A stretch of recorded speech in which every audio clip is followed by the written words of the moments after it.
Good evening. On behalf of AIA Monterey Bay and the Arts and Architecture Committee, I want to welcome you to our lecture tonight on the work of John Thodos. Before I introduce our speaker, I want to thank Compass Realty for sponsoring this lecture series, Hidden Valley Music Seminars for hosting us, and our special thanks, she's hiding out there, to our excellent executive director, Charmaine, who does all the work in the background. Thank you, Charmaine.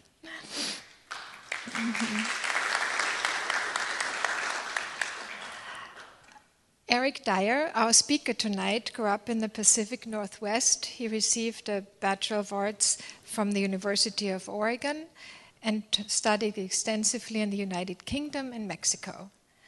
Upon his graduation, Erik was invited to join his mentor, John Thodos, at his practice in Carmel and was John's primary associate for 17 years.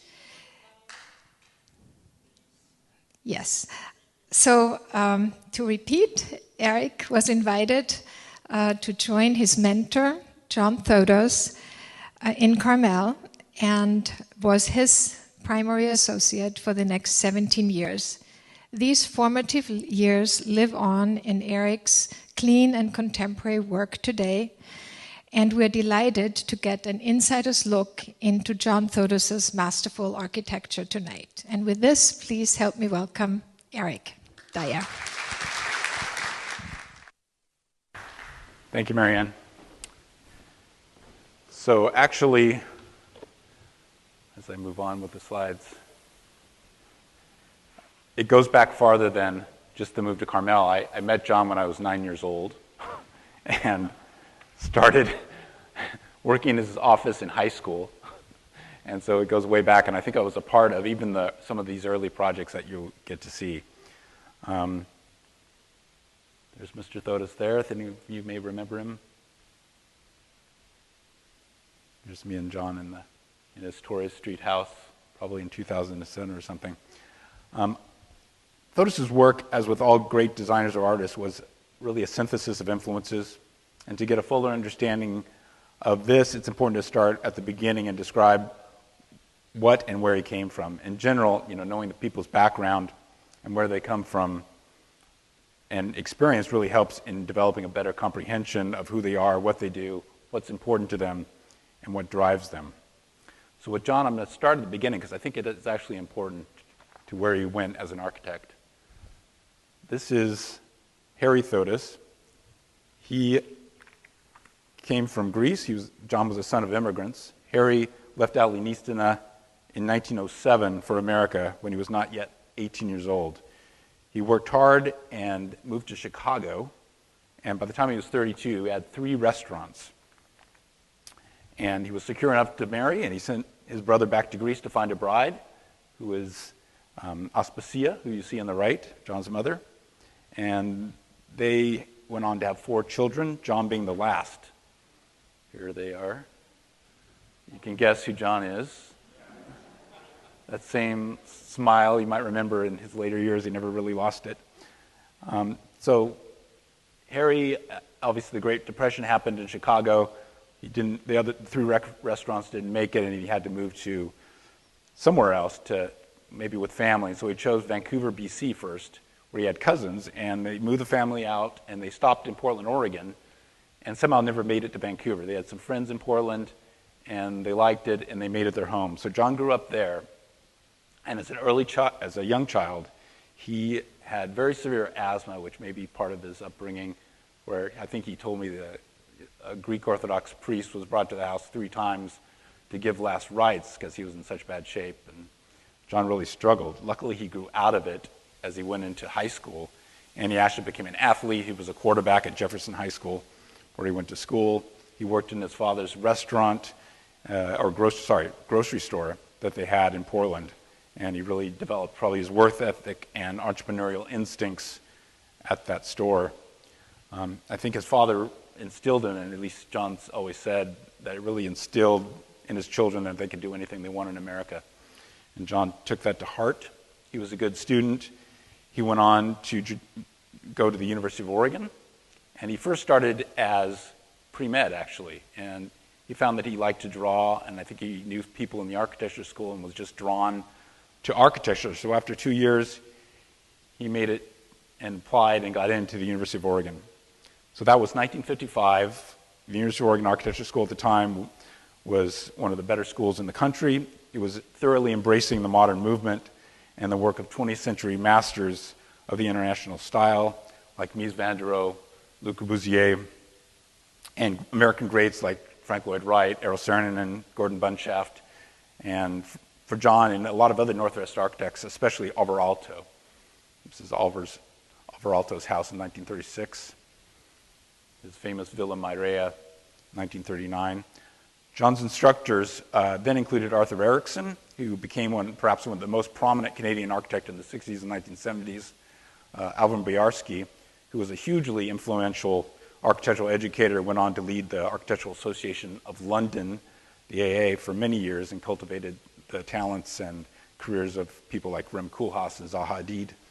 And there was also young educators there that were great instructors, Philip Dole, Earl Morsand, who really became institutions at the school and even taught me during my time there. Anyone who knows about architecture also knows that it's really a lot of the people you go to school with, your fellow students, not just the instructors, that you're influenced by and are important to your education. John's best friends were, his best friend I think was Bob Aragoni. He went on to found Back in Aragoni and Ross, BAR of San Francisco, Margot Grant Walsh, who became perhaps the most significant interior designer in the country as vice president of Gensler. Other friends include Howard Backen, who partnered with Aragoni, Fred Coder, who became a prominent architect and co-wrote the seminal urban design text Collage City with Colin Rowe, and Rick Mather, who went on to, followed Boyarsky to London and had established a great practice there in London. In order to understand John's work, I think you also need to understand the architectural milieu of the Northwest that was happening as he was beginning his study of architecture. What was going on in the 50s, 50s, and into the 60s became known as the Northwest Regional Style, practiced by its primary exponents, John Jan, Pietro Beluschi, Van Evra Bailey, and later John Storrs, who did Salishan Lodge, and Bill Fletcher, who John Thodos worked for after he got out of school and before he started his own practice. And they, I think, played a major role in influencing the young Thodos. This style can kind of be seen as what I guess you'd call critical regionalism, which takes the tenets of the international style and interprets them using the culture, climate of a particular location. And here in the Northwest, you see it translated into more humanizing services using a lot of wood, usually vertical, natural, unpainted, and the connection of garden and landscape from the interior. This is a Beluschi house from 1938. This is a John Jan house from 1953, the Swan House. Unpainted, kind of raw exterior. The interior, all wood, using TNG tongue and groove cedar, which was something that John went on to do.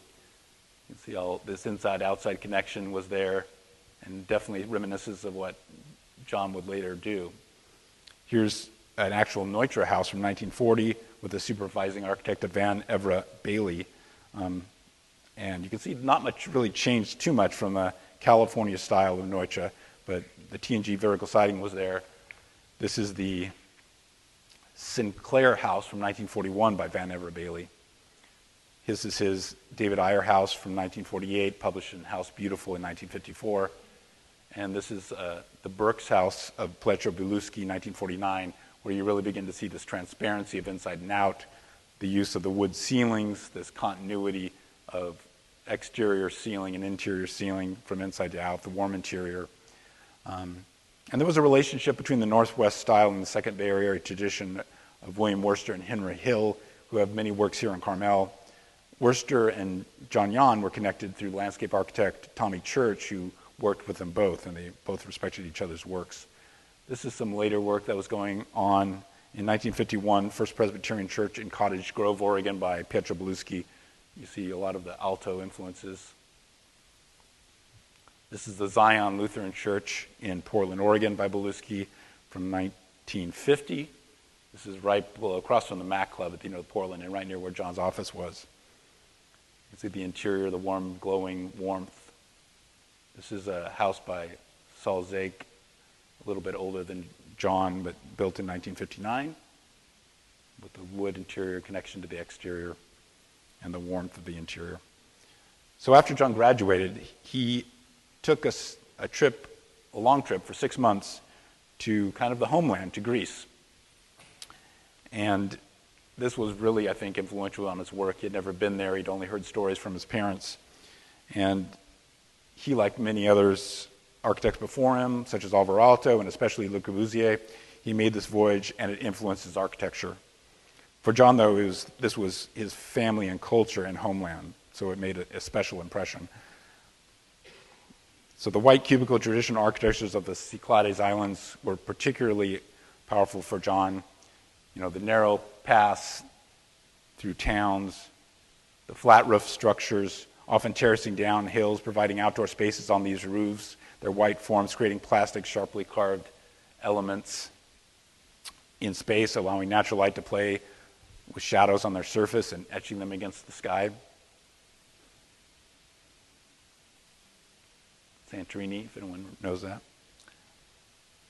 Also on the interior, their openings have this deep niches and things, providing mystery, interesting light, where light comes into the interior. And you see these main spaces are augmented by these recesses and niches, windows, bookshelves, openings. So classical Greece was also an influence. There was, John often used bases or plinths in his architecture, and you obviously see that in the temples and acropoli throughout Greece, and that always crept into John's work.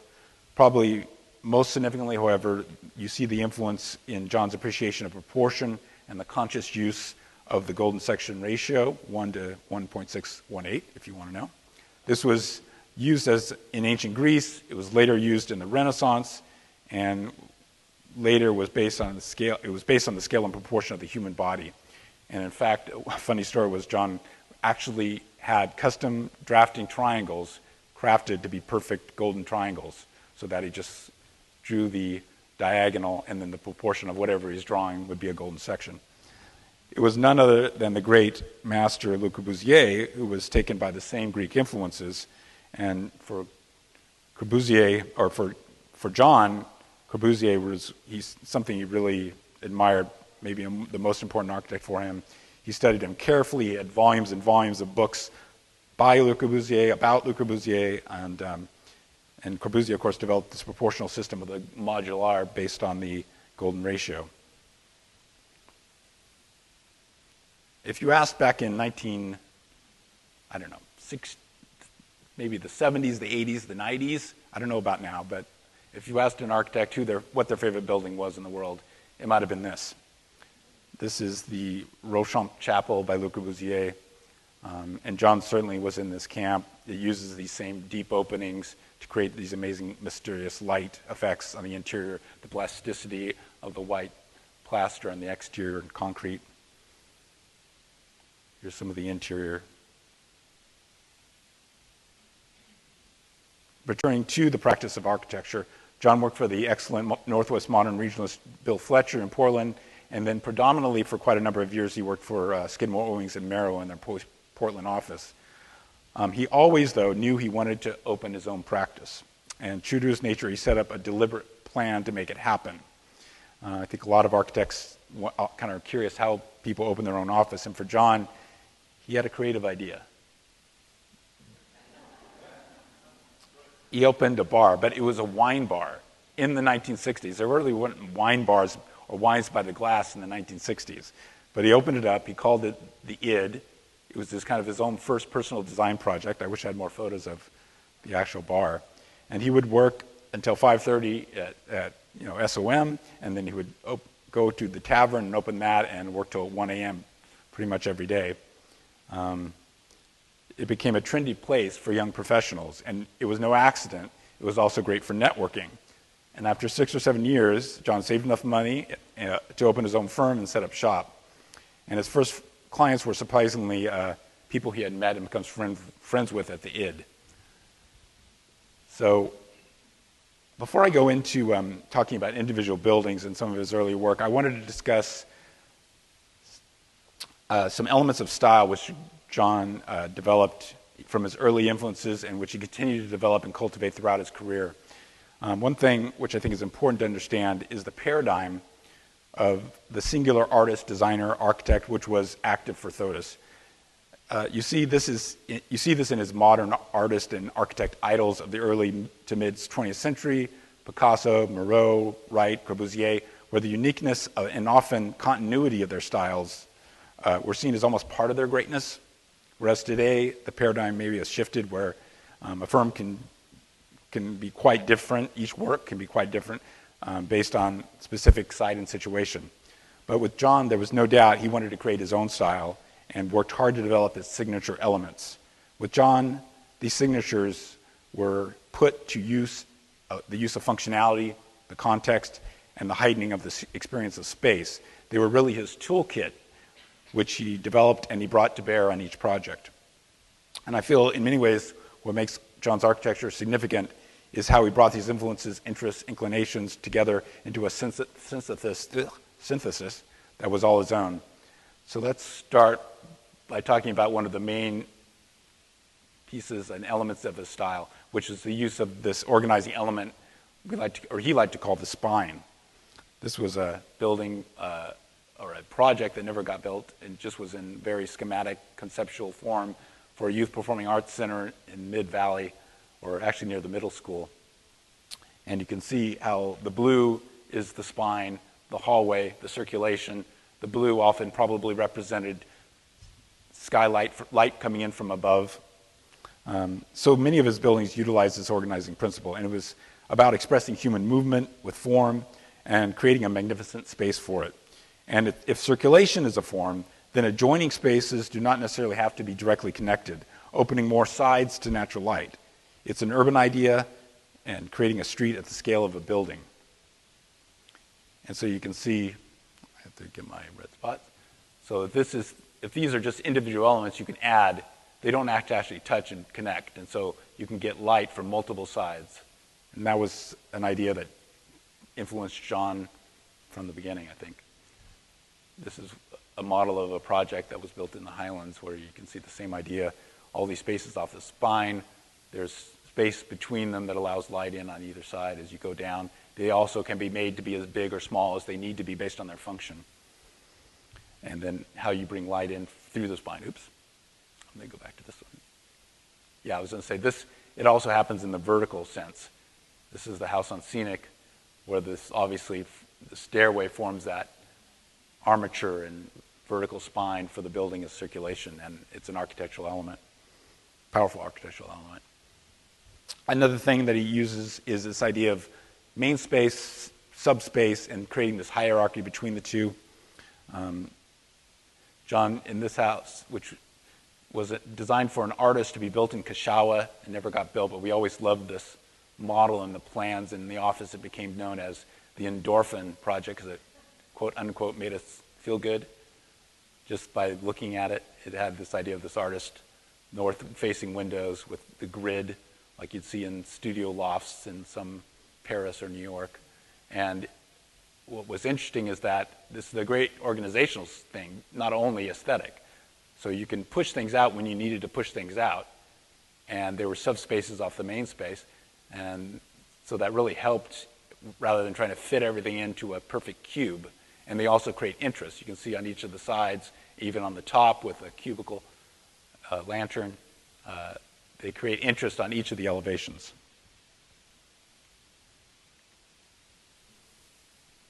One of the other elements of this idea, I should mention, John designed mostly in floor plan first when he dealt schematic. Obviously, he was thinking in 3 dimensions, but he would often just get the plan right, make all the functional aspects work correctly, and then one technique he would often use is just extrude the plan, the 2-dimensional plan, up into 3 dimensions.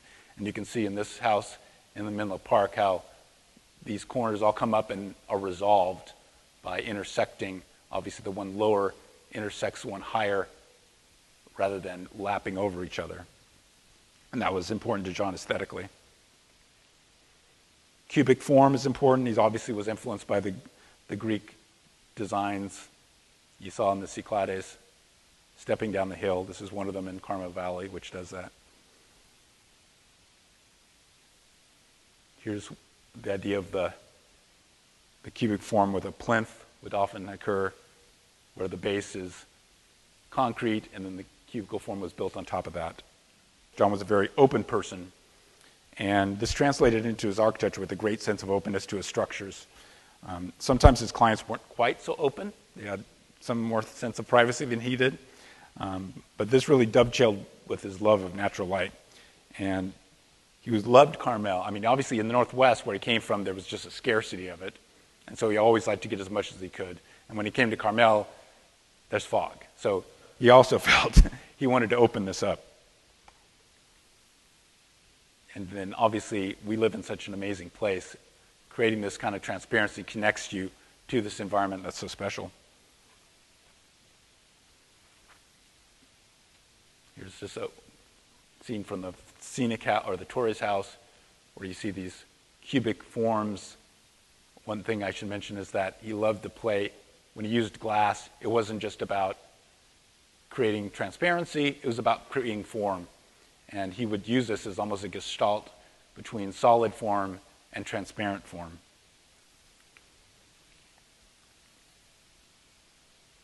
Materiality. You know, he developed a palette, which he was able to use and liked to use consistently. Obviously, the vertical tongue and groove, clear Western red cedar was just used. You know, if he could use it, he would use it. Glass block he loved. He loved when they used steel for windows. He liked them to pop and have the subtle red line of the frame. Here's an example of materials all coming together. The cedar, tile, concrete. This is also an example of layering, which was another one of his important elements of his style. He never liked to have just a flat plane of one material or even multiple materials. If there was a material change, there'd be a change in plane. And this added subtle energy and dynamism to his compositions, I think. You can see here, you know, each one of these materials is slightly off in a different plane, even the glass in this house. This particular window was almost flush, but not quite flush with the cedar siding. In this building, you see the love of the cedar as well, the red popping on the skylight, and then creating this sense of interest on this blank facade facing a parking lot by creating these niches, even if one doesn't have any real purpose. It was also play of proportion and scale to that facade. And scale being another important part of his architecture. The results are rooms which really feel good to be in and fit their context. You can see in this house on Scenic where his furniture, which he designed and had a sense of detail about, gave scale to the space. And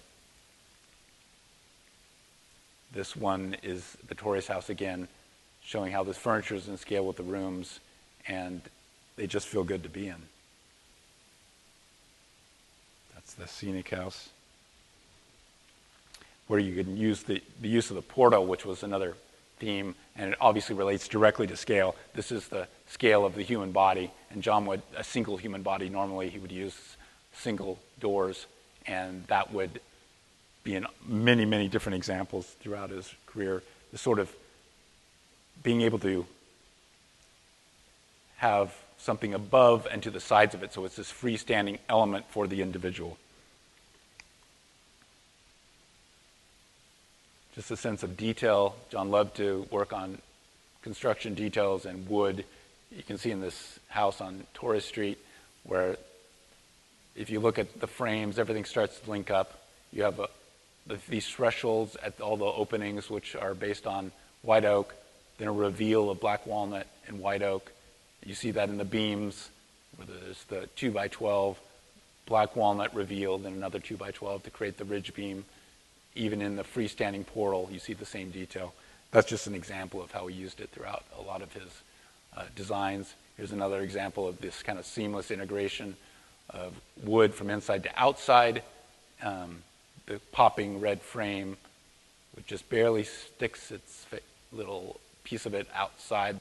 This was one from the 70s, and John continued to use this until his last project, where he loved to express the beam. We called it expressing the muscle. And this beam glue line would extend down below the siding a little bit to create that reveal and a shadow line, but also express the structure of a building.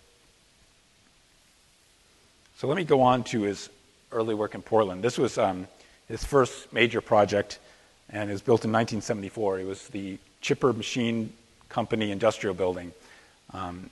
Obviously used all vertical siding. This happened to be redwood, which he stopped using because of its environmental issues, but it's obviously feels very much of the Northwest regional style. The proportions are good, clear organization. It actually was published in 1974 Architectural Record. You can see the simple organization, entry main spaces, workspaces, manufacturing spaces. This building is the Oregon Pioneer Savings and Loan, built in the mid-70s. This is first of John's interactions with the triangular site. And he became to almost specialize this in Portland. Developers would often come to him with these very kind of forgotten little sites that no one thought they could really do anything with, but he would be able to use that as a design element. This one happens to almost be a golden section triangle, so of course that attracted him. Part of his style also was letting kind of glass, creating a structure, creating a kind of an overarching envelope, which was this triangle in this case, and then letting glass kind of be free. You know, he obviously steps it for the functional nature of what he's doing, but he liked to have this glass seem free of the actual overarching structure of a building. You see that consistently throughout his work. You can see the same wood siding, structural beam extending below the siding. Here's, you can see how precise and attractive this project was. I'm not sure if it's still in existence, actually. Here's another one that kind of became John's interpretation of the strip mall. This is called Pioneer Square in Gresham, Oregon. And this is obviously showing the courtyard, even though there's a strip mall on the outside with parking spaces. Here he was able to kind of connect the retail spaces out to this nice courtyard where he created an architecture for the exterior. Here's kind of the strip element of it. But you can see how the openings are deep. He didn't really like to flesh out openings. He thought this was more dramatic, maybe from his Greek upbringing. Sharp detail for the coping on the roof, then the sharp termination of the siding below. Just made the clean lines go all the way through. And of course, you see the line of the beam above. This building was special to him. This is the Kandarian Mason office building, spec office building that was built on a very busy street in Portland. It was his good friend Jerry Kandari, who he met at the ID, was kind of the money man who wanted to invest it. Then Tom Mason was his partner who built the building. He was a general contractor. This was done in about 1984. You can see this busy streets. It was designed between this more industrial area, which would be closer to the Willamette River here, and then on the other side, it goes up into this residential area in the hills on this side.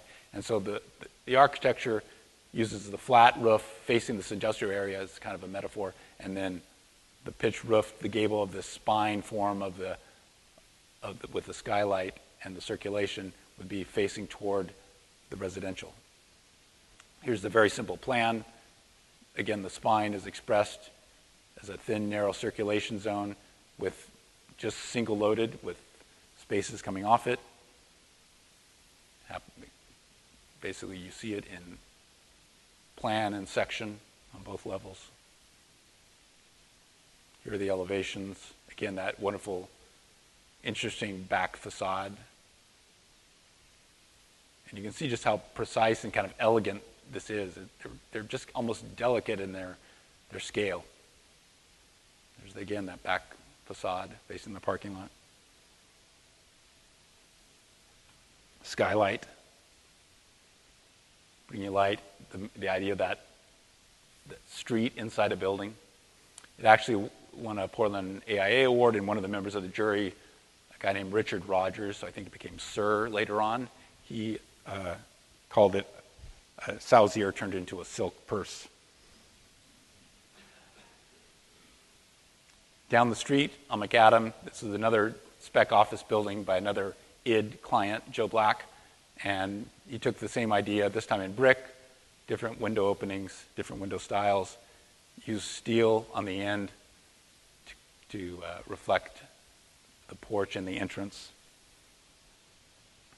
And then I want to go into a little bit of some unbuilt projects. I think a lot of architects, some of their unbuilt work is maybe their best. And this is one of my favorites John did. This was called Gander Ridge Village.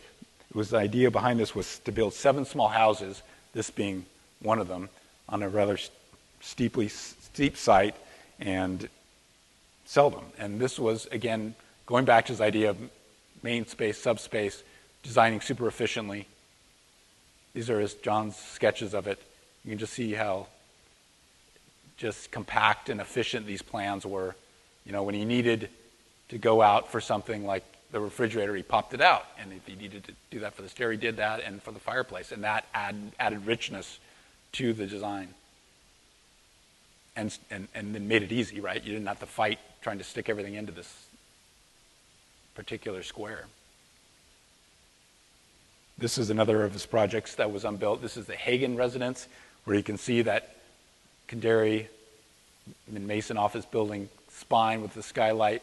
And in this one, he uses symmetry. This is one of the kind of a typology, a hillside topology that John was developing in his designs that would often come up. Portland, a lot of the people that could afford to build these architect design houses wanted to build them in the West Hills with great views of Mount Hood and the city. And this was John, a lot of these were designed for those sites. And they're difficult, again, another challenging site. Here's one of the plans of the, I guess, the master suite. Bedrooms below. This one is interesting. He uses symmetry more. You can see how the interest this creates on the facade, popping out the fireplaces again, and the different forms as he needed to. He always liked to bring as much solid structure down to the earth as possible. This is the entranceway with the 2 garages, playing with symmetry on each side. This one, I love the sketch. This is the house for Dr. Pappas, which actually was built. Maybe not quite to the quality of some of John's sketches, but you can see this wonderful brick stepping down, connecting to the earth in a strong way.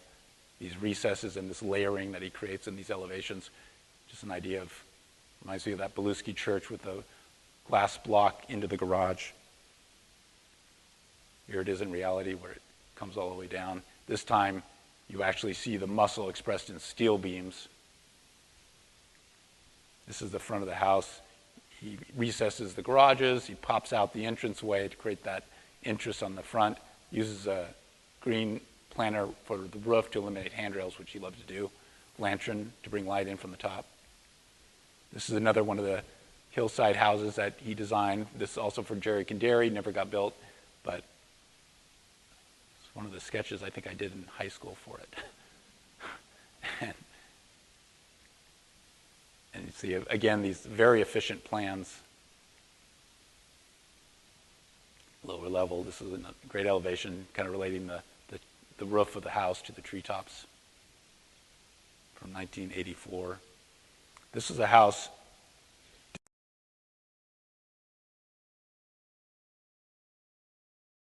I think our office deck. This model was for a woman named Judith Alexander. She later became Judy Thodos, and she loved the house in Carmel that was built completed probably in 1981, and so very familiar with that house, which this was modeled after, and she had a bigger site and wanted to create a bigger kind of house. You know, it went down farther down the site, so John created this base brick plinth, and then allowed the wood part to rest on top of it. Unfortunately, it never got built for various reasons. The site was fairly large, and down the hill there was space to build a house for her sister Jackie, called the Gnome House. And I always loved this sketch. It shows, the entrance from steps from the top into a glass cube, where you have this dramatic stairway then back into the innards of the house on the different levels. This is the Gallery Park Apartments, and this is probably certainly John's biggest urban project. John was always concerned about revitalizing city centers. He took an active role in what Portland was to become by being an early proponent of what became the extraordinary urban planning that was going on in the city of Portland, with its urban growth boundaries, light rail, and incentivizing densification, bringing people back to live downtown. He was also important in the 1% for Art initiative as a member and chair of the Metropolitan Arts Commission of Portland. That initiative was passed in 1975 and mandated 1% of state and local building projects be used for public art. And that gave us the Portlandia sculpture and the Portland building, not the TV show. Portland Design Review, he also was a member and chair of the Portland Design Review Commission for many years, which oversaw the designs of all the major building projects in Portland. And Portland was really cutting edge, especially back then, with a lot of urban planning and good architecture from that point onward. And much of the early planning done back then has come to fruition in a really wonderful, livable city. And he was always a proponent of mixed use in Portland and in Carmel. And this is a mixed use building, retail down below, residential above. And you can obviously see his interest in the stepping form. He was, again, interested in light and bringing as much light he can into livable spaces. This faces the South Park blocks. You see across from it, a little down the way, the Portland Art Museum. It's a really beautiful setup block in Portland. And then he was playing off, popping things out as a way to make complexity. Here in the front facade, what was interesting is that as it steps back, some of these places become like solariums, which he loved the glass window to glass skylight form, and then some become decks, so that really adds to the complexity of the elevation. Here it is in more context to the rest of the city. Here's one of the early sketches showing he was thinking about maybe stepping both front and back. Here's the site plan, how it steps back in front of the park blocks. Some of the plans from the early, the retail space level, the street level. Going up, what was interesting was having, as it stepped back, of course, every floor had to have a different floor plan, so it got fairly complex and rich that way. The back was then more service-oriented, the circulation, which was glazed between this almost freestanding tower, which became the elevator, and the forms of the exit stairways. Here's the elevation that was actually built, another view of that. Here's an example of what he was working on in the front. Here's the back of the building, which is almost my favorite side. You can have this great elevator tower, which almost becomes like a Lou Kahn-like form in the back. And that's it from piercing, looking through the trees. So another important thing to John was actually his artwork and painting. He loved Corbusier for not only his architecture, but his painting, but almost more importantly, his lifestyle. He always talked about Corbusier having this ritual of or lifestyle where he'd work in the morning in the office with doing the architecture, and then he would go upstairs to paint the rest of the afternoon. And that John kind of admired that. And this idea of how do you create more of a better lifestyle for design and to create better design and artwork, how do you integrate that into your life? With the painting itself, use it as exploration of form. And you can see in some of the later photos, some of his artwork on the walls. I wish I had more of it. This is his portrait of me. Yeah, something about my cold and warm side, I don't know. This is a portrait of actually himself called Double Vision, when he had actual double vision or Bell's palsy. It's kind of an expressive piece of forms because he did abstract, and for some reason I found these very interesting as well. And that brings us to this idea of lifestyle brought him to Carmel, California. So the story goes, he realized he needed to find space to design away from the distractions and all the busyness of the office. And his first idea was to get a place in Greece. And this was 1974. He had, I think, found a place. He had relatives there. He was ready to go to Greece and start, trying to create a lifestyle. We can spend part of the time there, part of the time here. And at that point, they had a coup. And the junta that took over were colonels, and his relatives were saying, your parents are Greek citizens. If you come here, you could be conscripted into the military. So that kind of ended that idea. So as the story goes, he went to bed that night. I'll say it's that night. And he had a dream of Carmel, California out of the blue. There was nothing in his experience about Carmel. He may have heard or read about it at some point, but no real connection. He got up the next morning, he thought there must be a Carmel Realty, so he called Carmel Realty, and they found him a house on Lincoln and 3rd, which is a small little cabin, which he proceeded to kind of rip apart, but just maintain this really beautiful cabin-y look to it that faced these beautiful live oaks, which I remember climbing when I first came to Carmel. And so that's basically how he got here. And he would design his life, and he did this consistently. He would come a week a month to Carmel as his design studio and to get away from the office. And he consistently did that for many, many years.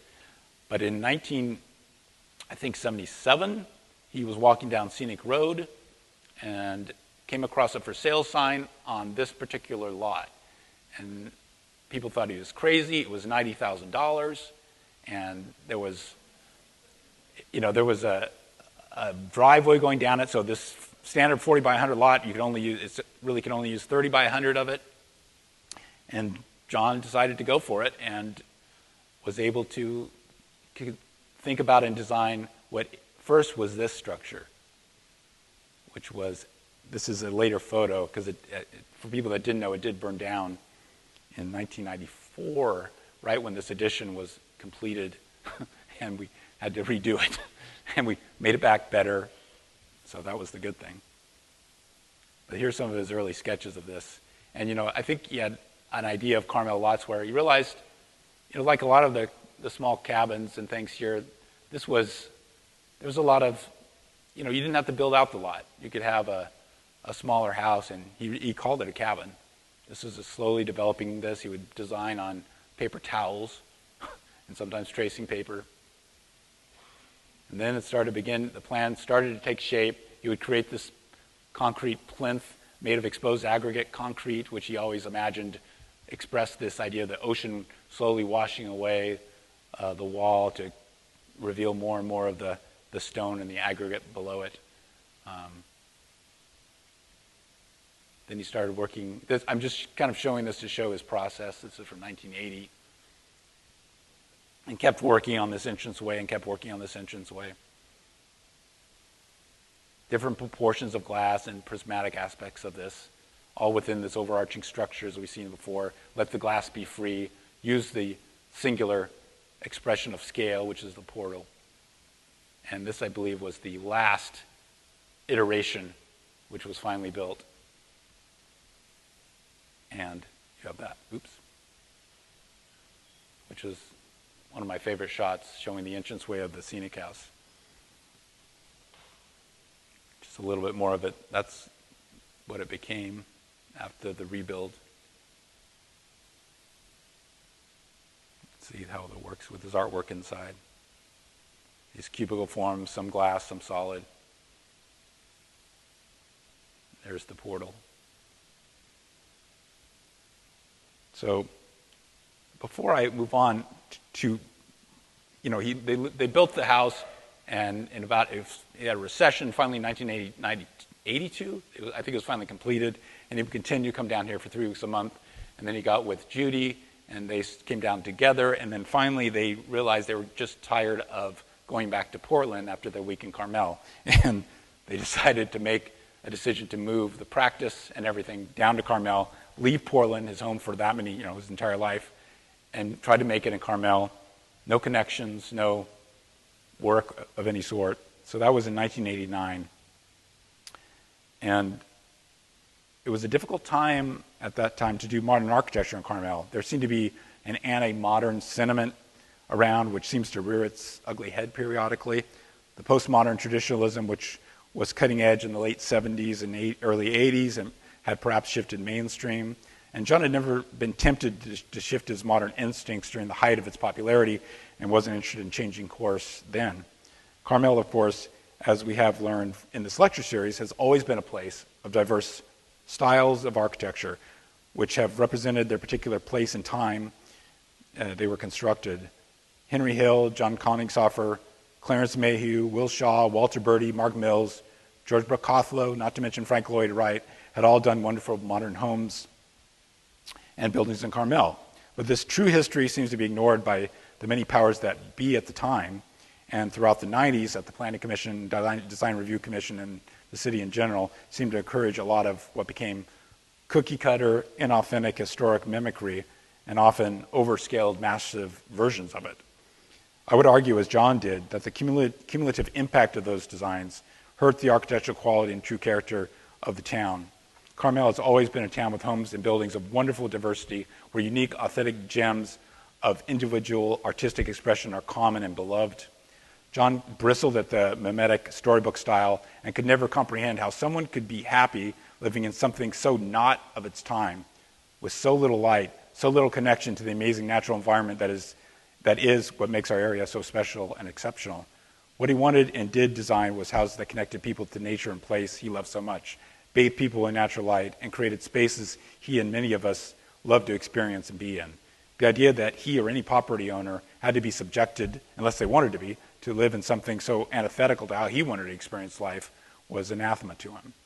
The glass house, or what it became the lighthouse, actually fits well with the diversity of the town and was quite popular even then among people and tourists who would often walk up and down the driveway for a closer look. What has actually become clear is the house is within the finest traditions of Carmel, its scale, artistic expression, and is a great addition to the celebrated diversity of the village. So when he got here, he didn't have a project. So he thought, well, let's build an addition to this house. And how do you do it? You have this very pristine, they go back, wood portion of the house sitting on the back of the lot. His idea for the landscaping, it was basically nasturtiums the entire way, all the way, this field of them, as this pure idea of color all the way to the wood building. And with this difficulty of getting a modern design approved also, he thought, well, let's make it invisible from the street as best we can. And so this was actually an early idea of it, where he was thought maybe we could build a separate addition from the street, would build it down low, create a sunken courtyard, get some air circulation up, and step it down from the street like this, with green roofs. Then it became more like this design, where you'd have the whole plane of a green roof, this being a grade, and then this line being the actual building line, where this office or master suite would happen, with these cubicle skylights that would pop up. And all you could see from the street was just this glass lantern on top of a green field, what became gazanias, actually. Here's just the skylight that would go down into the bathroom, used glass brick. And so here's the plan, the final plan that it would become, where it actually, by code, had to be connected to the house. And so that was really difficult. The front of this house is so delicate and has so much interest, you can't just put another piece directly on it. So the thought was actually, let's connect it through a tunnel.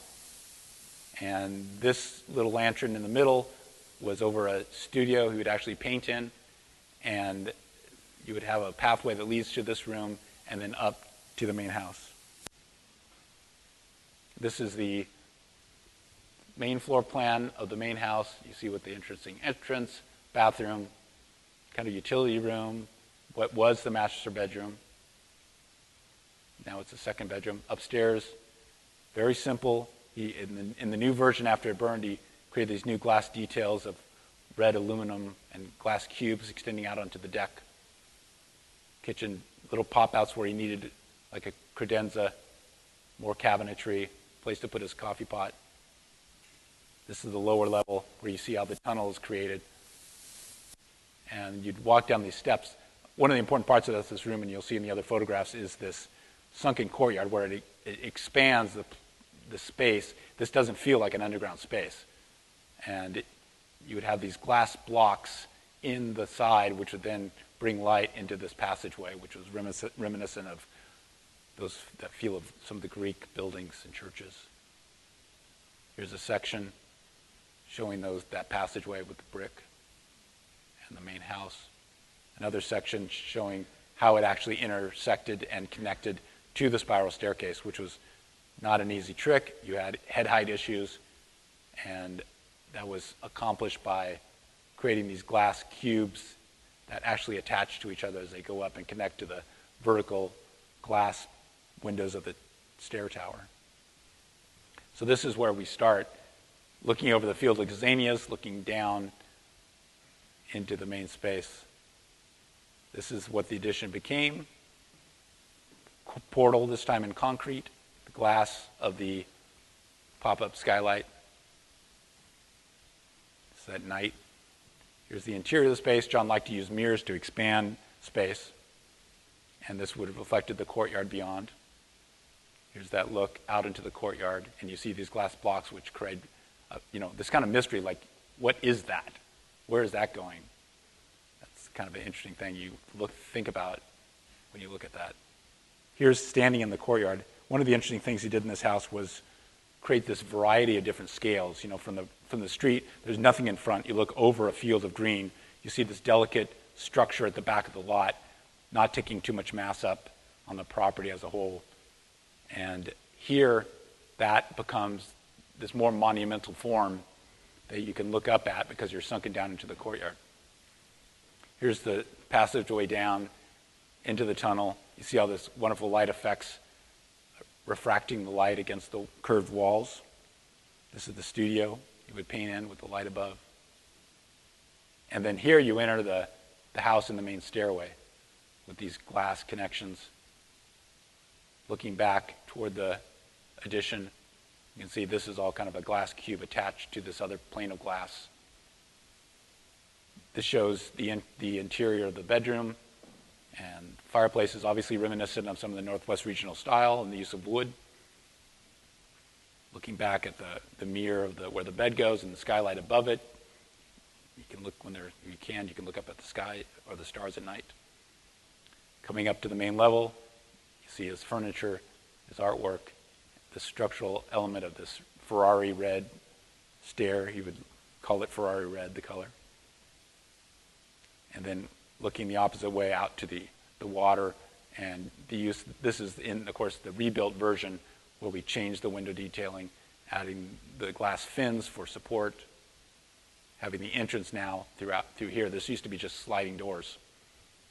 And then this was a mechanical space. The kitchen, really important idea for him is that Judy and John did not like upper cabinets, and this was always built as part of the space, and obviously as compact as you can be. The refrigerators would be under counter, and cabinetry made to be like furniture. It's kind of the formal dining room. And you notice there's actually because of this goes quite high and it's set back so far on the site, there is a feeling, surprisingly, of more privacy than you may think. Again, all wood on the interior, popping red stairway, popping artwork, that was his. And then looking out the other way, here's the nice view. His favorite Corbusier, of course, in the furniture, an island gray table. Here's that shot you saw before. He would often use this oak as a sort of a way to stiffen areas which would come in close proximity to human movement. The oak is a much harder wood than the cedar, so this kind of provided that protection. Another view. Here's from the view from the deck looking back in. The cubes just become this really interesting forms on the exterior. Here's the back of the house with the plinth. Another view kind of at night showing those glass boxes. There's another great shot showing the popping glass box here, the prismatic entrance form, and back out at the top. So that was obviously a very special house for Carmel and for John. This is some of his other work from the area. This was built in the 90s, I believe, the late 90s, showing the cubicle forms he loved to use, stepping down the hill in off Laurelis grade. Based on these bands that would, a form that would step down the site, and then he would connect it with this spine. But it was really these transparent connections. You see how that works?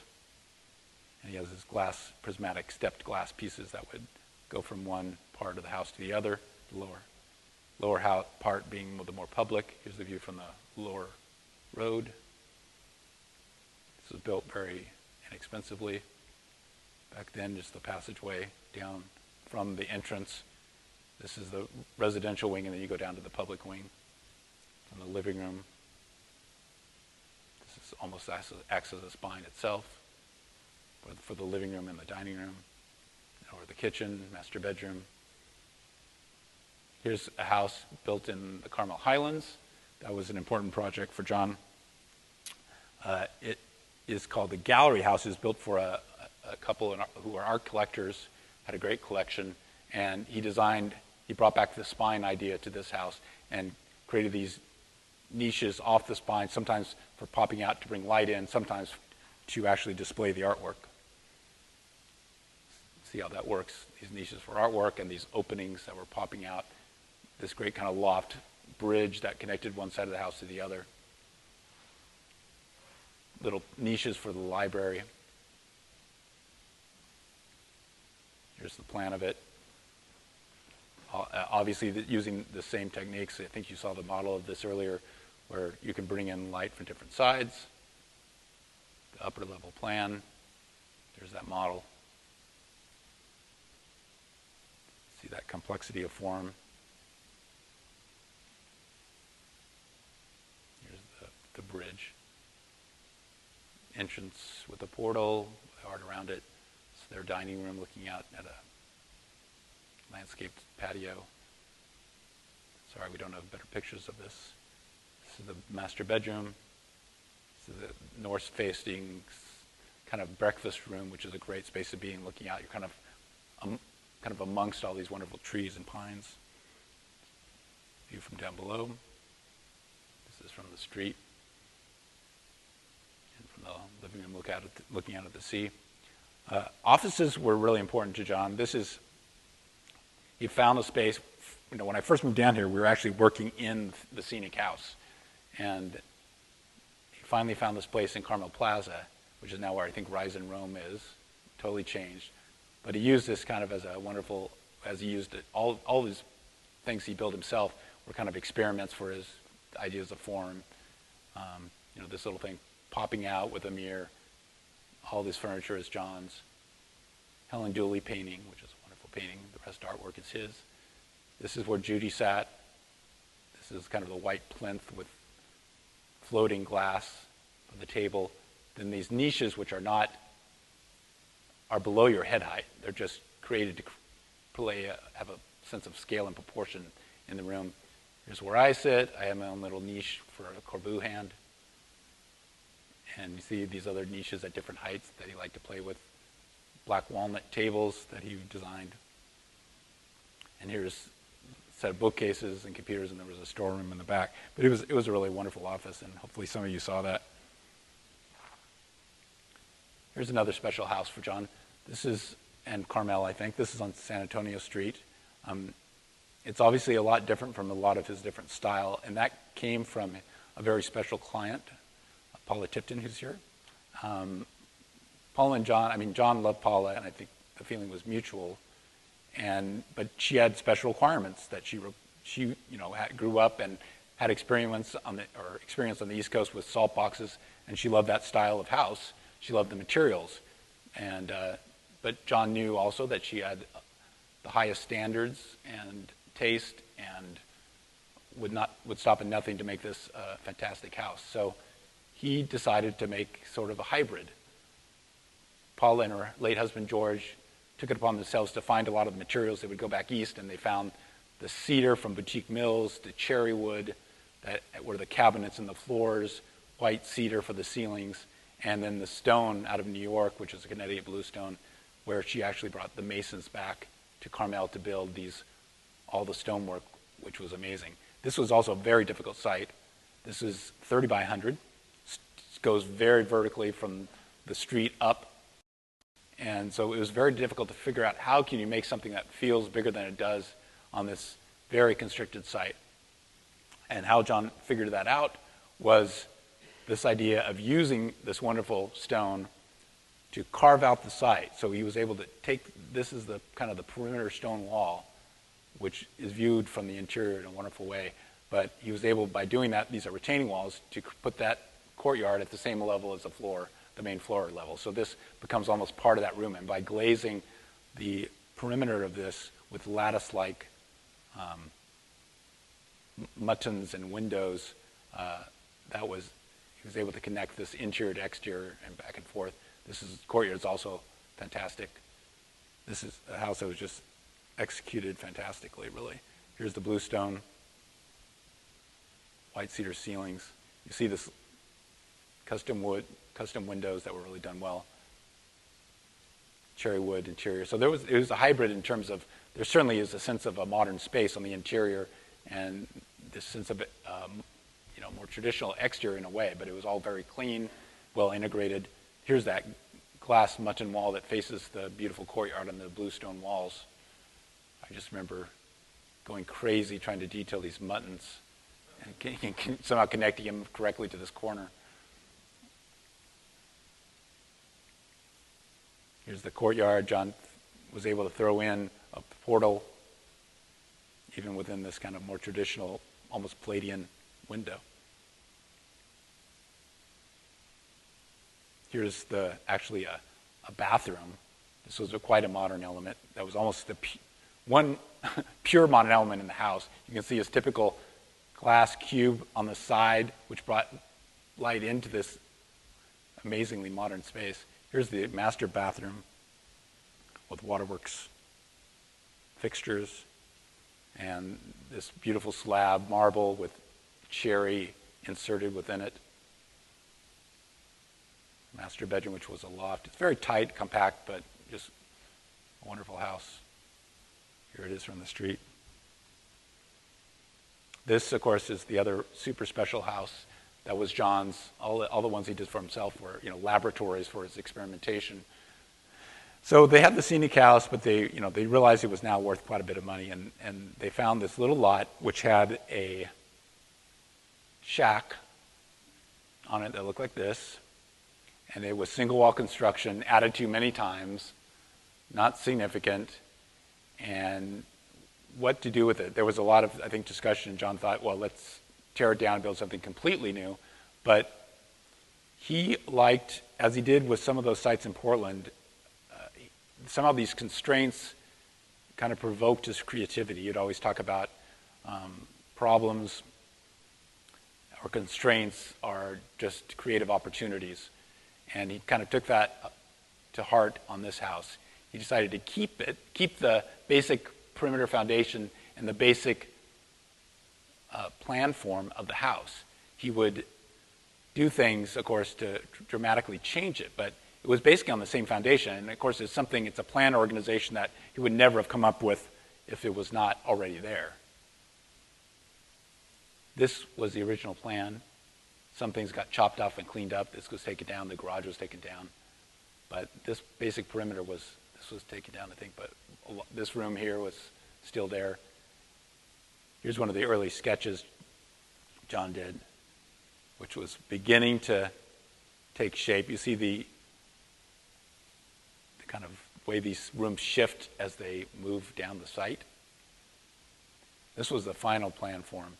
And he of course, brought back the exposed aggregate wall, the plinth, the base to build his wood structure on, and he used it in this case to connect all these different parts of the house. He brought it all the way through. Sometimes they would open up and become steps He would take it around, he would connect it back even to the garage form and have steps up and create little terraces. But that was kind of a way to pull the design together. But you see, this is the living room, this is the main entrance with stair, open this out, and then he used, when he went beyond the original foundation and perimeter, he would often express it in different materials, which was the tile he found. This is just a little section, kind of through the entryway from the street. You can see how these pieces and this tile at the bottom, those were all added. Again, where he needed more space, he would just pop it out. Here's the steps up to the entranceway. Again, a portal, another pop out. You can see the exposed aggregate wall that kind of continues around. Here's the front. I should talk about how this was a real experimentation for the windows. He would love to just take different ideas, and this was built over a long period of time, maybe 6 years, Judy, I think. This element in the kitchen was the first to do it, and it was a different design detailing. And then different parts of the house, there would be the glass, again, expressing this idea that the glass needs to be free for some reason. And you see it at the one window here, which was popped out to create the refrigerator wall. No upper cabinets, of course. The glass would be integral with these pieces, which actually were steel-clad tubes that would go up and bolt into the rafters that would come down. There wasn't actually a header. And in other parts, things would pop out. The glass would be free to do it at once. This is the little breakfast nook, which had that clean detailing. This was actually had some holes in the steel tube that connected to a inline fan to help improve condensation and things. This is looking back at the living room space, popping out this other window. You can see some of his artwork. You can also see the way he does the ridge beam. He realized that in order to really stiffen up this structure, he needed a new ridge beam. Wood was just a little too much for him in terms of scale. He just didn't like it. So he chose a steel tube and then really expressed it in different ways. I'll show you in a moment. This is the living room. Corbusier furniture. These little pop-outs on each side. This almost is entirely separate form for the fireplace, built in tile, where the glass comes out, over and around, and it's not even connected to the solid walls of the wood portion. This was recently rebuilt, which was really well done. You can see some of his other artwork on the walls here. Back, this very comfortable scale in this house, vertical grain Douglas fir ceilings. This is that plinth of a fireplace form. This is in the separate bedroom. It was very small, but this is Albert Paley, the sculptor, maquette. John did his addition to his house, and he has a house in Carmel Point, which I'll show you later. And part of the trade-out was getting some of his works, and this is a great one that became, I think, 70 feet tall.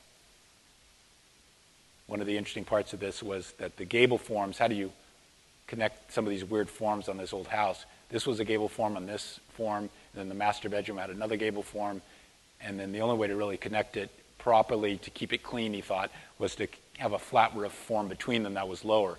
And of course, if it's lower, we needed to step down. And so this is kind of a really interesting bathroom. This house will be on the home tour on Saturday, so I hope you get a chance to go take a look at this and see how it actually works. This is the master bedroom, light coming in from multiple sides. The master bath, very clean. Loved using very simple tile. I don't know what it was per square foot, but not that expensive, porcelain. He would often use these kind of shelves that he could add pieces to and put things on, mirrors. This was the window seat for the shower, sandblasted glass for privacy, and Judy couldn't see out, so he had him create this little notch. This is the shower also showing the skylight.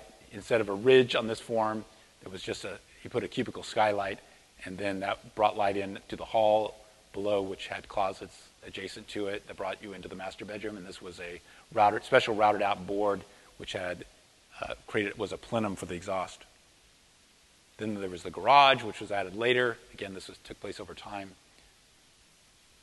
And this is this really interesting form, of course, with this pure glass cube attached to it, and how the exposed aggregate wall then connects back to this form. And this is one of my favorite photos, really, where you're able to see these exterior spaces created by the juxtaposition of the two buildings, and this play of form, the glass form, the solid form. Even, John some things would never seem like they're functional or make sense, but he just liked the expressivity of it, where this comes out about 4 inches, maybe, this piece of glass, so it's not actually touching. Again, this experiment with glass was taken all the way through the house. Some areas the columns would come down and the glass would be inside the structural columns. Sometimes they'd be outside the structural columns. Sometimes they're within them. Here's another one of my favorite details. And another expression of glass. This is the only piece of glass that is actually almost flush with the siding, and it's supported by a separate little Ferrari red support of aluminum here that goes out beyond the plane. So that's a scenic house. I should, before I leave the Torres house, there is something really special about how this relates to Carmel. I think John thought you don't have to max out a site. You can create interesting modern architecture that relates to really the tradition and the cottages, and that's what he kind of sought to do in this house. And I think successfully, he creates this modern version of a Carmel cottage. And it is about scale, living to live with these smaller spaces, but when you're able to open them up with so much glass, they're not so small. They don't feel so small. So there's kind of a nice, you can gain the smaller scale by maybe opening them out, houses up more to natural light and to exterior landscape. So I'll go back to the next house. This is a house built in the Carmel Views area, and it is another spine scheme, which was quite an impressive project. That John, one of the elements he liked to use was actually kind of these pavilions, entrance pavilions. You could almost call them, the Greeks would call them propylaea, as the beginning of their temenos of acropole.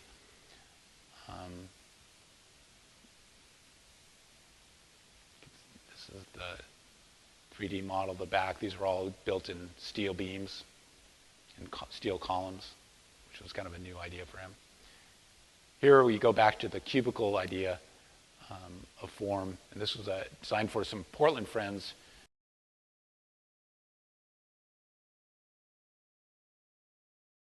Had bought up with this, I guess, took a long time to build as well. It's all concrete block, of course. That was the traditional building material down there, and it did serve well for safety in hurricanes, I guess, for the village around it. This is a house that was never built. John and G thought about getting another place. They did actually get another place in Portland, and were returning there. They had family there and wanted to visit it more often, and they found one of these great hillside typologies that he went back to and designed this house, but it never was built using this. You can see that in the original Endorphin house. Here's a house built off Atherton for Alice and Paul Gutierrez. The owner was very into bringing as much natural light as possible. Again, using the entrance pavilion, this time over reflecting pools. This organization had a connecting spine, but it's really about creating these kind of pods of living that were then connected across with these glass bridges. And these glass bridges occurred over reflecting pools. There's the entrance. You can see there's a glass connection.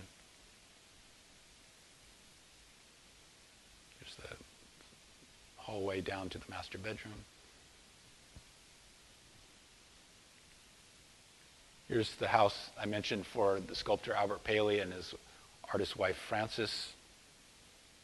This was just a mid-century white box, not very distinguished, flat-roofed house, and they bought it, wanted to redo it, and then add a more Zen-like, meditation-like space on the top. And so the idea was to bring in a lot of glass. John chose to use a steel structure. It becomes like this almost Miesian structure on top with steel. Here's the general floor plan of the entrance. Interior was redone, but basically the same configuration was maintained.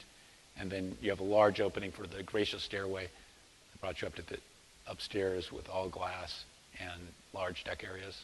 Here it is from the interior. These became basically walkable skylights on the deck, and this was a large opening that brought light down into the interior. Glass rails, big hinge door, 5-foot hinge door of steel. You see, peeled back the steel structure to have glass on one side. And you can see how wonderful it is to connect to these trees and the landscape beyond. Here's the view from the deck with the walkable skylights. Here's all something completely different. This was interesting because it led to a lot of things. This is another example of how John liked to use smaller scale elements to deal with those 40 by 100 lots in Carmel, allow space to go around the wonderful urban forest pieces of oaks that exist and other trees. And it was from a client that was Peter Nosler, and Peter was one of the founders of DPR Construction, the P in DPR, I guess, and that became one of the great construction firms of the Bay Area and the nation. They build museums and huge corporate facilities, and just a fantastic construction firm. And he interviewed a few architects and chose John in this. And his wife, however, because they owned a house previously on this lot, wanted to keep the cottage flair of that house. And so they and Peter wanted a more modern house. And so they made this compromise that John agreed to, kind of create this minimal exterior that was cottage-like, and then go more modern on the interior. Bedroom space, the main space with the entranceway in between, creating space for these trees. Here's the main plan. You enter here, and this is just a pure curved glass block wall. And then in the interior, you feel a much more modern flair, bringing light in from multiple sides. More traditional windows, but still clean. Peter liked building more intricate structural elements, so there's kind of a truss work here.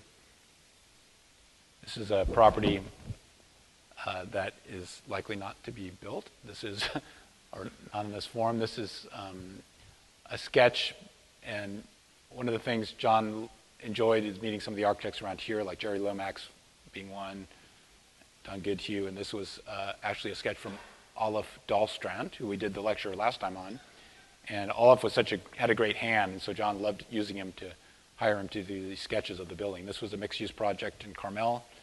You know, he wanted to bring people downtown, as always, and he liked the idea of bringing light in. Again, it's a stepped project. He uses this kind of slanted glass as this kind of loft-like idea above. It was also important because it brought light to the main level, and there was a mezzanine space here, and that's how we were able to get what seemed like 3 levels, but was 2. This is Olaf's sketch of the interior courtyard, and then the outside on one of the side streets. So I mentioned there was the importance of the small cottage house in Carmel, and it was basically this. Peter Nosler and Kay lived in Menlo Park, and they had a 2-story house across the street from what became this house.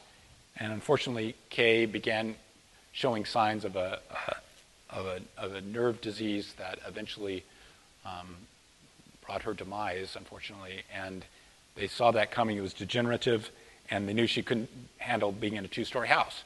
And they happened. There's a lot across the street that came on the market. Peter bought it, and then decided to hire John to build this universal access 1-story house. Well, it has a basement, but it has an elevator. But basically, you can live happily on one level. It was a fairly narrow lot and deep. And so the spine idea came immediately to John's mind. This was to become his last built project, and he put his kind of heart and soul into it.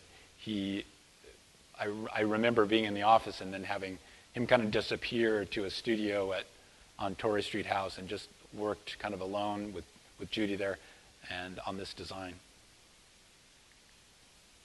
This is from the street. Some early sketches. Again, this idea of the spine, creating spaces off it that can be the size they need to be, bringing light in multiple sides, oftentimes 4 sides, because you can bring in light from above, from the spine itself, into the rooms. This is some early ideas that probably weren't coming to fruition. On the street again.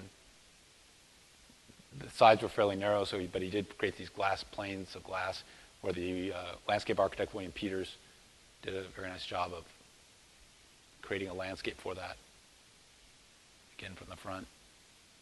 This was an interesting story. During the design process, Kay Nazar, who was rather shy and didn't really assert a lot of opinions all the time, told her husband, Peter, that she thought during the design period that somehow this front street side was just not modern enough. So Peter called John, told him that, and that was not a pleasant conversation, evidently. There was hung up, but he did go back to work, and he came up with these ideas of this glass, and we found this Italian glass block, which the special part of it was it had glass block corners itself, so it was a clean, pure glass block form, side, top, and front.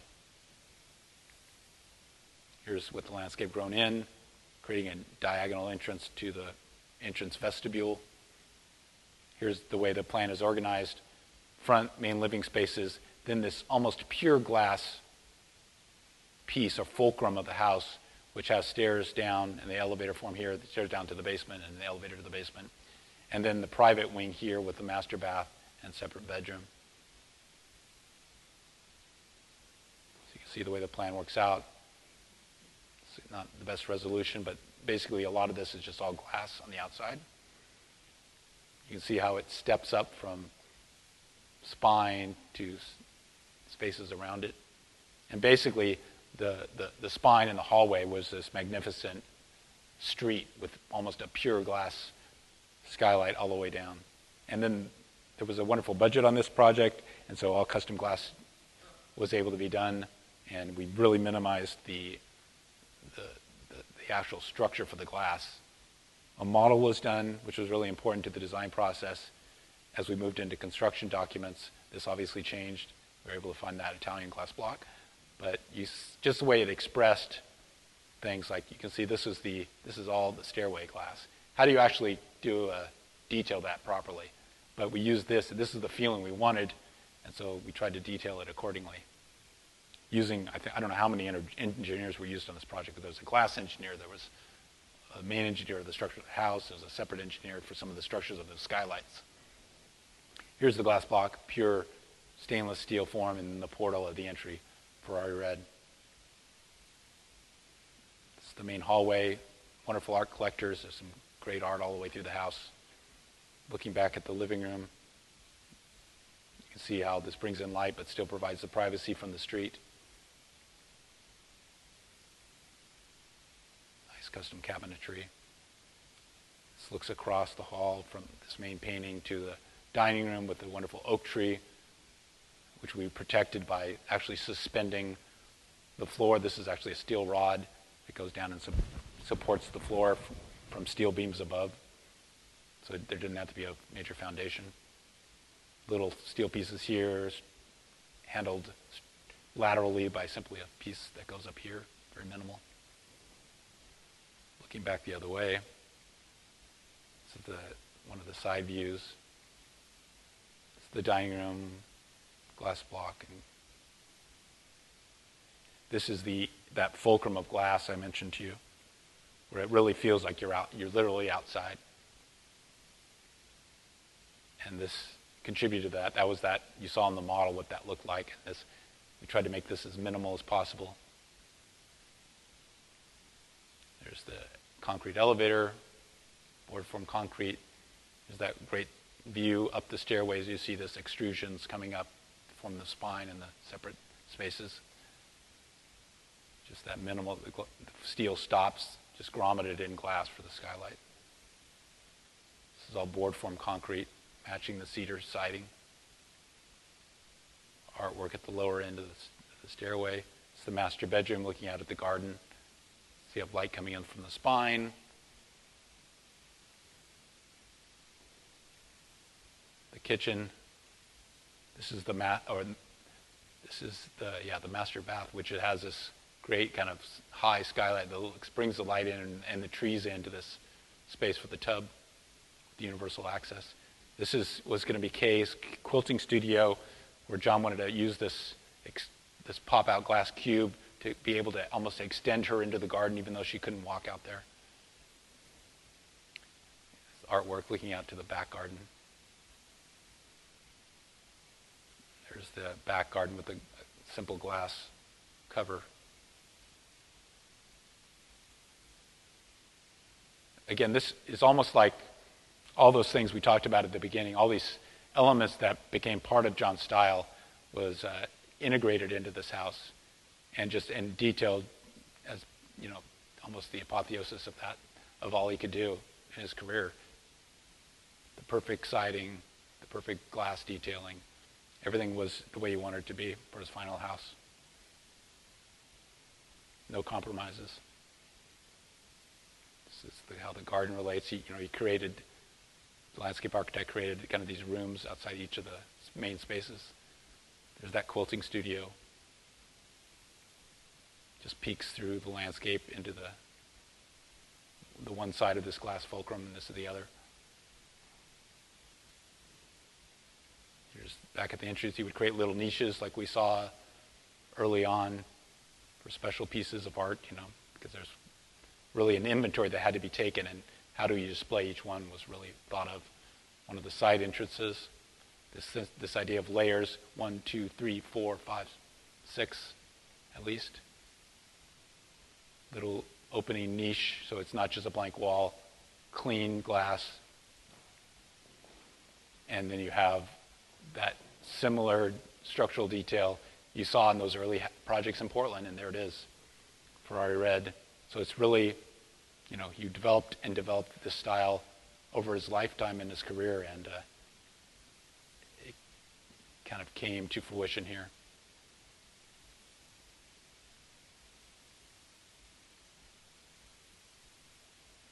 And in conclusion, I wanted to, I thought I always liked this quote. It's from his cousin, Diane Thodos, who's an artist, a wonderful artist in her own right, and an art critic.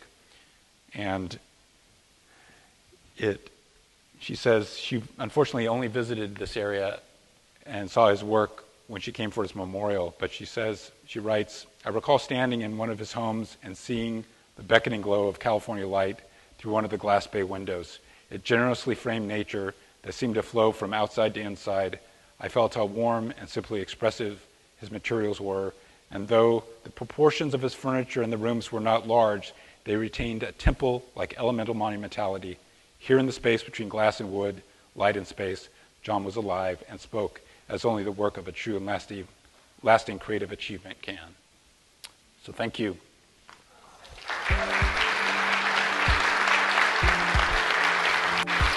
Thank you.